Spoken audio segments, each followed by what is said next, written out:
Mall security guards watch the footage every night. It's their last shift. The mall is closed, the customers are gone, and all they have to do is stare at screens and make sure nothing goes wrong. He never enters the mall. He never exits the mall. He just appears. Every guard has tried to stop him. Every guard has tried to question him. But the man never stops.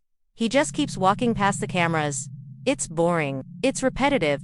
And for the most part, uneventful. What they saw made the hair on their necks stand up. There was no face. There was just skin where the face should be. The guards tried to keep calm, but as they watched, their blood ran cold. Except there is one man who walks past the same camera every single night. Fear that something terrible had happened to him. Fear that he would never come back. Fear of the faceless man who walked past the security cameras every single night, never stopping, never speaking, never leaving. One night, the guards got fed up. They decided to zoom in on the screen and see what this man looks like. The footage from the cameras wasn't clear, but there were two figures on the screen. The faceless man and the guard whose name tag read Ben.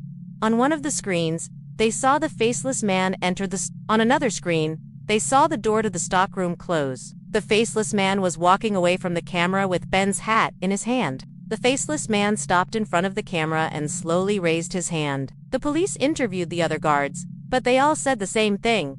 They didn't know anything. They hadn't seen anything. They just knew that one of their colleagues was missing, and they hoped with all their hearts that he would turn up safe and sound. It wasn't a quick movement.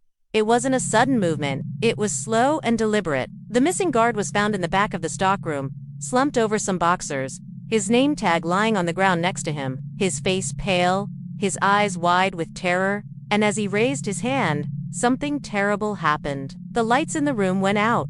When the lights came back on, one of the guards was missing. The other guards ran to the other screens to see if they could find anything at all that could help them figure out what was happening. What had happened to Ben? They didn't know it at the time, but that was the last time anyone ever saw Ben alive. The next morning, the police were called. The footage from the security cameras was checked again and again, but it didn't offer any new clues. But Ben never came back. And as the weeks turned into months, the fear began to grow.